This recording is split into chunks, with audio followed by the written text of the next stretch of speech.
Bonjour ou bonsoir.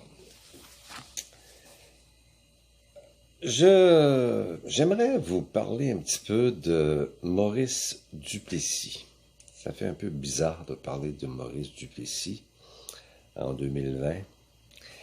Parce que depuis quelque temps, en fait depuis longtemps, euh, j'ai constaté que les opinions sur Maurice Duplessis, quelquefois, sont très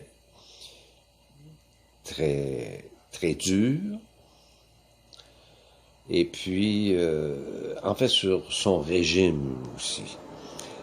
Et je voudrais rectifier certaines choses. En fait, c'est une opinion personnelle. Je tiens à préciser que je suis pas un ex-journaliste, je suis pas un politologue, comme on dit aujourd'hui, autrefois un politicologue, je suis pas un sociologue, je suis pas un historien. C'est une opinion que j'aimais comme ça. Tout d'abord, après Maurice Duplessis, ça a été la Révolution tranquille, une période au cours de laquelle, évidemment, le Québec s'est transformé, je ne dirais pas de façon radicale, mais de façon normale, hein, parce que, il faut bien avouer, sous le régime de Maurice Duplessis, ou le régime de l'Union nationale, il y avait au Québec une sorte de stagnation qui, dans les années 40 ou au début du régime Duplessis, pouvait se comprendre, mais dans les années, milieu des années 50, c'était difficilement compréhensible.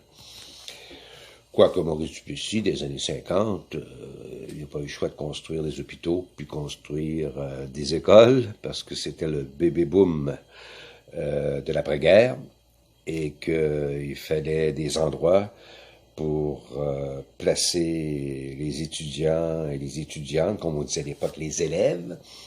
Et puis, comme il y avait plus de monde, ben, possiblement plus de gens qui allaient aller à l'université.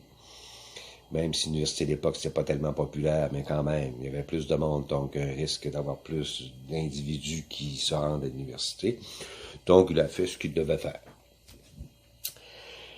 Maintenant, ceci étant dit, il faut bien se dire une chose. On entend, surtout après la période du duplessisme, ce que j'appellerais, de la grande période du pouvoir de l'Union nationale, mis à part la période où Godbout a été pendant 4 ans ou 5 ans là, au pouvoir.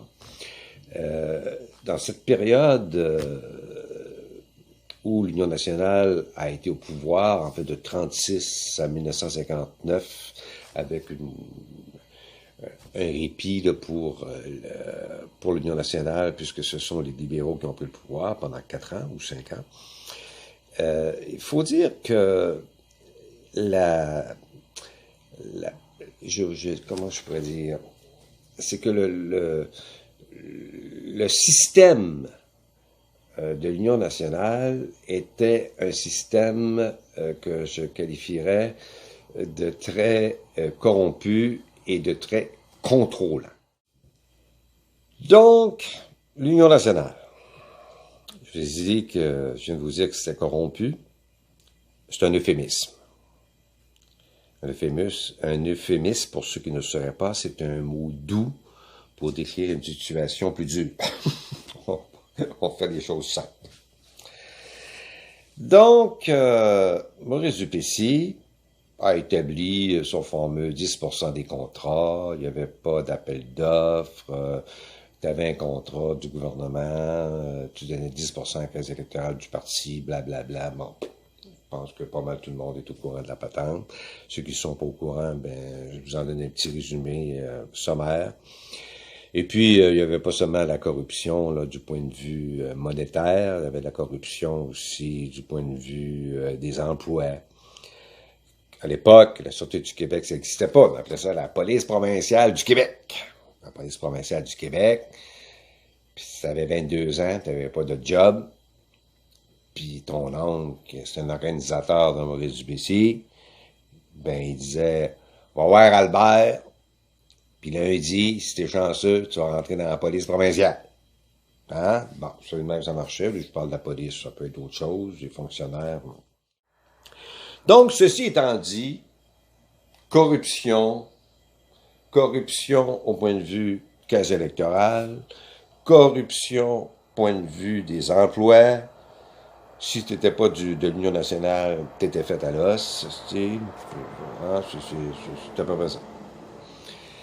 Donc, mis à part ça, ça c'est vraiment un résumé du parti de l'Union nationale. Du parti de Duplessis. Il ne faut jamais oublier. Au début, c'était pas le parti de Duplessis. Mais en dernier, c'est le parti de Duplessis. Il y en a même qui appelaient ça le duplessisme. Bon. Il n'y en a pas beaucoup, mais il y en a qui appellent ça le duplessisme. Alors, ça vous donne une petite idée. Maintenant, Maurice Duplessis comme tel. On a dit que la période au cours de laquelle il a été premier ministre, je dirais les périodes au cours desquelles il a été premier ministre, parce qu'il y a eu une première portion jusqu'en 1940, après ça, il a perdu le pouvoir, il est revenu en 44 ou 45, puis il l'a gardé pendant 15 ans jusqu'en 1959, jusqu'au moment de sa mort. Donc, là, parlons un peu de l'homme, hein, de ce que je pense de tout ça, là, de la période de la Grande Noirceur, puis là. Ben, la Grande Noirceur, c'est relatif, hein. Là, il faut relativiser les choses. Je vous garantis qu'à Montréal, dans les années 40, c'était pas la Grande Noirceur, hein? C'était le Red Light, puis c'était... il y a même des gens à New York qui prenaient l'avion pour venir à Montréal pour se divertir. Quand je dis divertir, dans tous les sens du terme. Je n'ai pas besoin d'en dire davantage. Hein? Bon. Alors, c'était peut-être dans le fin fond du troisième rang de Saint-Éloigné des Meumeux, là, c'était peut-être la Grande Noirceur. Celle l'était de toute façon, même avec Tachereau, là. Hein? Parce que c'était la Grande Noirceur au sens propre, parce qu'il n'y avait pas d'électricité. Puis l'électricité est venue dans les années 40, les années 50. Donc, grande noirceur au sens propre, puis grande noirceur peut-être au sens figuré aussi. Donc, bon. Mais ça bougeait au Québec quand même. Hein? Ça bougeait au Québec. Il ne faut pas penser que le Québec était une sorte de larve inerte, mollusqueuse. Non, non, ça bougeait au Québec. Là. Ça pensait au Québec. Hein? Et Pierre Lévesque, avec son affaire de sociologie, là, hein, son département de sociologie de l'Université de Laval, là. Bon. Par contre, ça avait beau bouger, mais c'était un peu de la danse. Un petit pas en avant, un petit pas en arrière. Hein?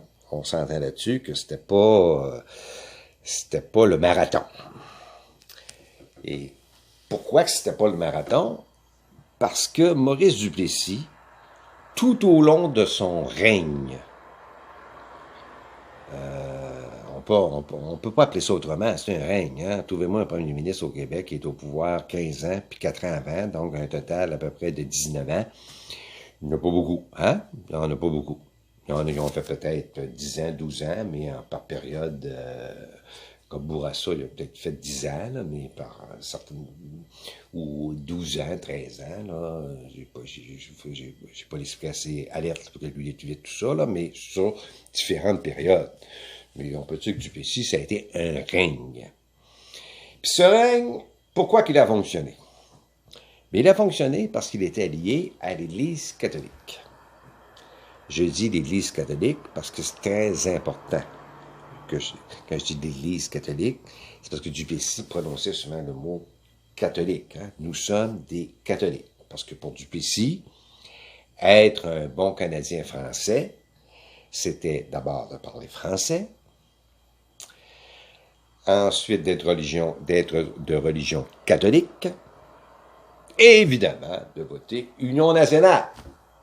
Bon, ceci étant dit, faut bien penser que cette union avec l'Église a été pour lui une sorte de mariage idéologique.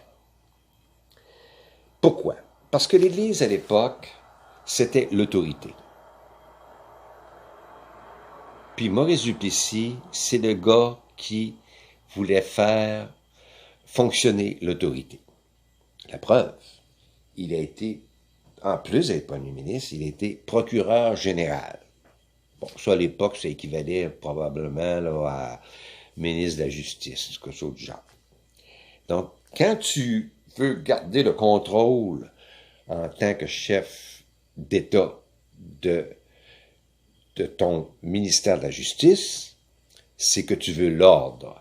Puis l'ordre, c'est quoi? Bien, l'ordre, à l'époque, c'était aussi la morale. Puis la morale, c'était qui? C'était l'Église. Vous voyez, hein, le lien, là. D'ailleurs, de façon anecdotique, Maurice Duplessis n'était pas marié. Chacun a ses paradoxes, ses contradictions. Puis il disait aux gens de se marier, d'avoir beaucoup d'enfants, pour sauver la race, puis blablabla. Puis l'Église l'appuyait là-dessus, comme M. Maurice Duplessis, notre premier ministre, a dit blablabla. Bon, mais il n'était pas marié. Un jour, il y a un journaliste ou quelqu'un qui a dit, M. Duplessis, pourquoi vous n'êtes pas marié? Et Maurice Duplessis, qui avait un esprit très vif et très allumé, a dit « Je suis pas marié parce que, je paraphrase, c'est peut-être pas ça exactement ce qu'il a dit, c'est parce que je suis marié avec l'Église. Et vous avez constaté que moi et mon ami, le cardinal Villeneuve, en parenthèse, son conseiller politique, donc, il disait, moi et le cardinal Villeneuve, on est comme un couple. On est comme un couple, donc j'ai pas le temps de me marier. Il dit, la seule chose qu'on fait pas, on couche pas ensemble. Ça veut dire que le cardinal Villeneuve l'a pas trouvé tellement drôle, là. C'est peut-être une période où Duplessis levait le coude un petit peu, là, parce qu'à un moment donné, il a arrêté de lever le coude, parce que, comme on dit au Québec, ça aurait mal viré. Alors, vous voyez à peu près l'esprit. Donc, cette union avec l'Église, c'est ce qui faisait sa force. Et Duplessis, sans l'Église, sans l'appui de l'Église, n'aurait pas été capable, j'en suis persuadé, de prendre le pouvoir. Et l'Église n'aurait pas conservé le pouvoir qu'elle avait et le faire grandir sans Duplessis. Quand Duplessis disait « j'ai pas le temps de me marier, moi je suis marié avec le cardinal Villeneuve », c'était une joke, mais il y avait un petit peu de vérité là-dedans.